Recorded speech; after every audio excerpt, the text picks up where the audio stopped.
এখানে একটি ল্যান কেবল অর্থাৎ ইথারনেট যে ল্যান কেবল আছে ইন্টারনেট সরাসরি আপনার ওয়াইফাই রাউটার থেকে একটি কেবলের মাধ্যমে কিন্তু এখানে ইন্টারনেট কানেকশন দিতে পারছেন। আপনার যদি কেবল না থাকে কোনো প্রবলেম নেই, আপনি কিন্তু ওয়াইফাই এর মাধ্যমে অর্থাৎ পাসওয়ার্ডের মাধ্যমে কিন্তু আপনার ওয়্যারলেস কানেকশন দিতে পারছেন। এরপরে দেখতে পাচ্ছি একটি মাইক্রোফোন অডিও জ্যাক দেওয়া হয়েছে যেটা আপনার স্পিকারের সাথে কানেক্ট করতে পারবেন। এছাড়া এখানে একটা HDMI পোর্ট দেওয়া হয়েছে, অর্থাৎ এই বক্সের মধ্যে যে কেবলটি পেয়ে যাচ্ছেন এই HDMI কেবল দিয়ে কিন্তু আপনার সরাসরি মনিটরের সাথে কানেক্ট করতে পারছেন। যদি আপনার মনিটরে HDMI পোর্ট সাপোর্ট না করে সেক্ষেত্রে কিন্তু আপনি চাইলে VGA পোর্টের সাথে HDMI পোর্টে যে কনভার্টার আছে কনভার্টারটা ইউজ করতে পারেন। এর সাথে দেখতে পাচ্ছি একটি পাওয়ার ইনপুট পোর্ট দেওয়া হয়েছে যেখানে আপনার সরাসরি খুব সহজে কিন্তু আপনার যে চার্জারটা দেওয়া হয়েছে সেই চার্জারের সাথে কানেক্ট করে কিন্তু আপনি ব্যবহার করতে পারেন। তো আপনাদের সাথে নিয়ে এটা কানেক্ট করে দেখবো। তো এরপরে আমি দেখতে পাচ্ছি আরেক পাশের দিকে তিনটি মোট পোর্ট দেওয়া হয়েছে। এই পাশে কিন্তু দুইটি USB পোর্ট এবং একটি মেমোরি কার্ড স্লট দেওয়া হয়েছে। আপনারা চাইলে কিন্তু এক্সটার্নাল মেমোরি কার্ডও কিন্তু ব্যবহার করতে পারবেন, বাট আমাদের প্রয়োজন নেই। সাধারণত আমরা এটা ইন্টারনেট দিয়ে যেহেতু এটা ব্যবহার করবো, আমি পার্সোনালি এটা নিয়েছি বেশিরভাগ ক্ষেত্রে খেলা দেখার জন্য।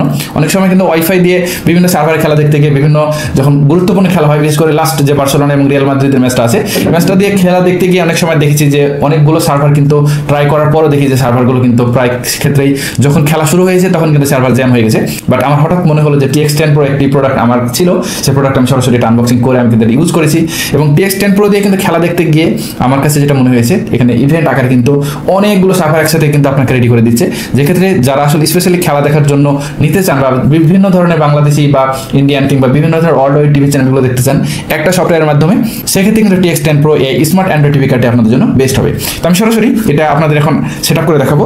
সেটআপ করার জন্য প্রথমে আমি অ্যাডাপ্টারের সাথে সংযুক্ত করে নিচ্ছি।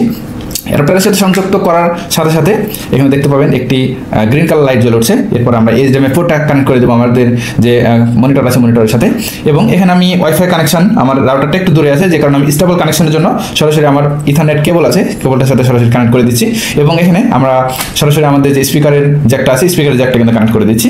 তবে এখানে প্রবলেমটা আমি যেটা পেয়েছি, স্পিকারটা সম্পূর্ণ প্রবেশ করালে একটা নয়েজ চলে আসে, বাট স্পিকারটা অর্ধেক প্রবেশ করলে ঠিকঠাকভাবে পাচ্ছে। তো এরপরে আমি এটা আমার সরাসরি অন করার জন্য আমার রিমোটটা হাতে নিয়ে এখানে অন বাটন আছে, পাওয়ার বাটনটা হালকা চাপ দেবো তাহলে এটা অন হয়ে যাবে, এবং আমার যে রিমোট আছে রিমোটের সাথে কিন্তু অ্যান্ড্রয়েড টিভি বক্সের সাথে ব্লুটুথ কানেকশনের মাধ্যমে কানেক্ট করে নিচ্ছি। কানেক্ট করা হয়ে গেলে আমি কিন্তু এখান থেকে সরাসরি সবগুলো অ্যাপস কিন্তু আমি খুব সহজে দেখতে পাচ্ছি।